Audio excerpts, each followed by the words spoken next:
दोस्तों, अभी तक आपने उज्जैन के गैंगस्टर रहे दुर्लभ कश्यप की कहानी बहुत देखी और सुनी होगी, लेकिन वही सिर्फ आधी और अधूरी। आज के इस वीडियो में हम आपके लिए लेकर आए हैं दुर्लभ कश्यप की पूरी कुंडली, जो अभी तक आपने शायद ही देखी और सुनी हो।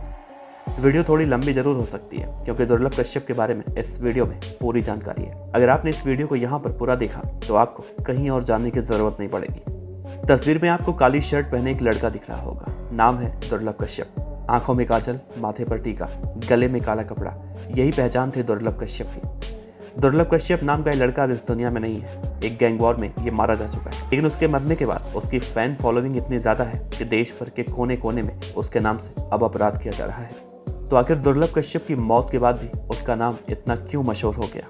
आइए आपको दुर्लभ कश्यप की पूरी कहानी बताते हैं। बात है साल 2018 की। मध्य प्रदेश में 2 महीने बाद विधानसभा चुनाव होने वाला था।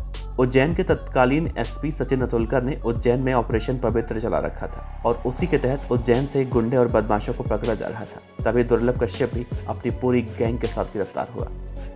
पुलिस प्रेस कॉन्फ्रेंस करती और इस प्रेस कॉन्फ्रेंस को संबोधित कर रहे थे सचिन अतुलकर। ये प्रेस कॉन्फ्रेंस दुर्लभ कश्यप को लेकर थी। उस दिन दुर्लभ कश्यप को पूरी दुनिया जानने वाली थी। प्रेस कॉन्फ्रेंस में बैठा एक पत्रकार सवाल करता है कि इन लड़कों में से दुर्लभ कश्यप कौन है। सचिन अतुलकर कहते हैं कि वो अपना जवाब खुद देगा, हाथ उठाकर। फिर फटी शर्ट पहने दुर्लभ कश्यप ने बहुत ही अलग अंदाज में अपना हाथ ऊपर उठाया और जैसे ही दुर्लभ कश्यप ने अपने हाथ को ऊपर उठाया, ये वीडियो सोशल मीडिया पर वायरल हो गया। यही वो वक्त था जिसके साथ दुर्लभ कश्यप सोशल मीडिया पर लोगों के बीच पहचान हासिल करने में सफल हो गया। जिसके बाद दुर्लभ कश्यप और उसकी गैंग के बदमाशों को राष्ट्रीय सुरक्षा कानून यानी कि एनएसए के तहत सूबे की अलग अलग जेलों में डाल दिया गया। दुर्लभ को शुरुआत में मध्य प्रदेश के जबलपुर जेल भेजा गया। उस वक्त वो नाबालिग था। बालिग होने में कुछ महीने बचे थे। दुर्लभ ने इस बात का फायदा उठाया। पुलिस एक्शन के खिलाफ उसने जबलपुर हाईकोर्ट में अपील कर दी। अप्रैल 2019 में हाईकोर्ट ने दुर्लभ के पक्ष में फैसला सुनाया और उसे बाल सुधार गृह भेज दिया। और 2019 की बात है, विशेष सुधार गृह से निकलकर दुर्लभ कश्यप और उसके कुछ दोस्तों ने इंदौर में एक फ्लैट किराए कर लिया। दुर्लभ कश्यप का एक दोस्त है जिसका नाम है राजदीप मंडलोई। उसके मुताबिक अब तक दुर्लभ काफी बदल चुका था। नशा करना लगभग बंद कर चुका था। अपना बिजनेस शुरू करने की प्लानिंग कर रहा था। लेकिन कुछ महीनों बाद लॉकडाउन लग गया। फिर सभी को उज्जैन वापस आना पड़ा।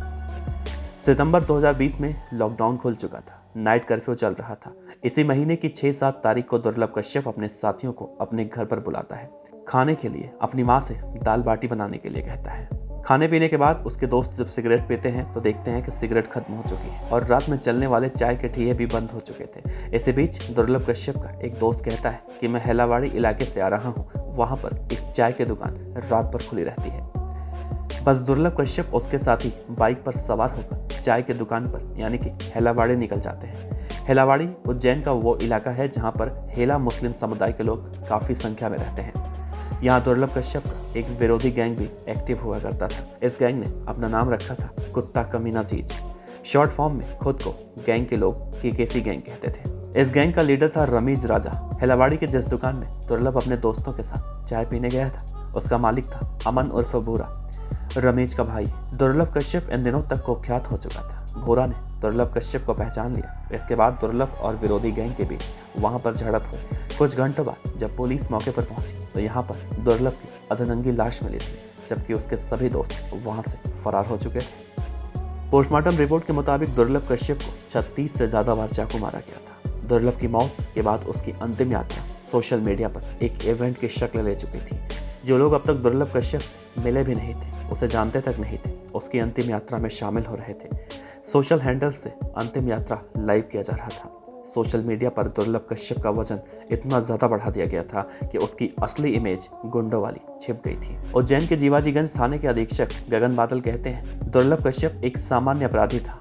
आप उस पर लगे मुकदमे को देख लीजिए, ज्यादातर चाकूबाजी और मारपीट के हैं, लेकिन सोशल मीडिया ने उसे एक गैंगस्टर बना दिया।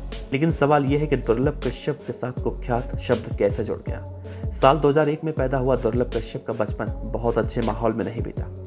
कहा जाता है कि दुर्लभ कश्यप के पिता मनोज कश्यप और मां के बीच संबंध अच्छे नहीं थे। माँ बाप दोनों एक दूसरे से अलग रहते थे। दुर्लभ कश्यप अपनी मां के साथ रहता था। उज्जैन के एक नामी स्कूल में उसकी माताजी टीचर थी। लेकिन दुर्लभ कश्यप 10वीं तक आते आते नए रास्ते पर चल निकला।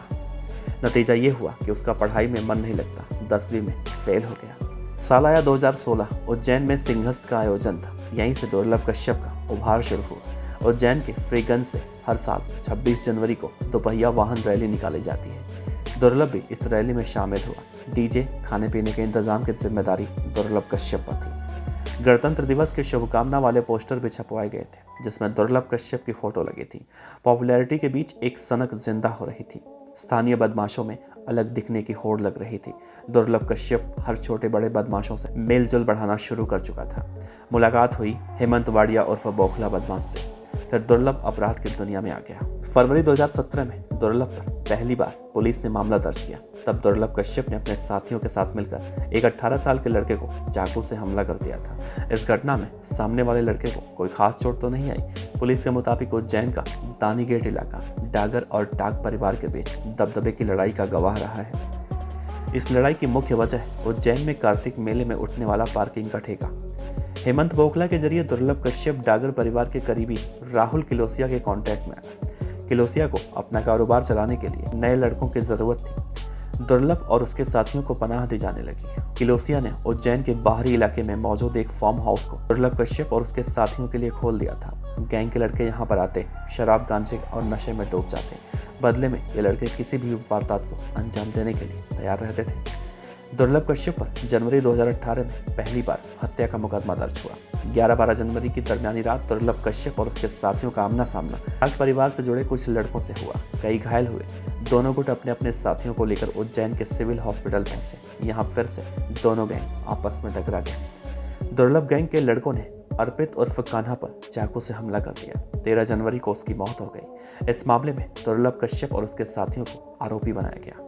दुर्लभ और उसका साथी राजदीप उस वक्त नाबालिग थे, जिसकी वजह से उन्हें उज्जैन के बाल सुधार गृह भेज दिया गया। 4 महीने सजा काटने के बाद दोनों को इस केस से जमानत मिल गई। दुर्लभ का साथी रह चुका एक लड़का कहता है, दुर्लभ कश्यप को फोटो खिंचवाने का बहुत शौक था। वो उज्जैन के अलग अलग पेशेवर फोटोग्राफर्स से अपनी फोटो खिंचवाता था। दुर्लभ और उसके साथी दानी गेट इलाके में उस जगह बैठा करते थे जहां दाह संस्कार किया जाता है। दाह संस्कार करने वाले कुछ लोग काला गमछा कंधे पर डाला करते थे। वजनी दिखने के लिए इस गैंग के लोगों ने भी गमछा डालना शुरू किया और यही गमछा और टीका दुर्लभ कश्यप गैंग की पहचान बन गया। 20 साल की उम्र में 11 मुकदमों वाला दुर्लभ कश्यप एक गैंग वॉर में मारा गया।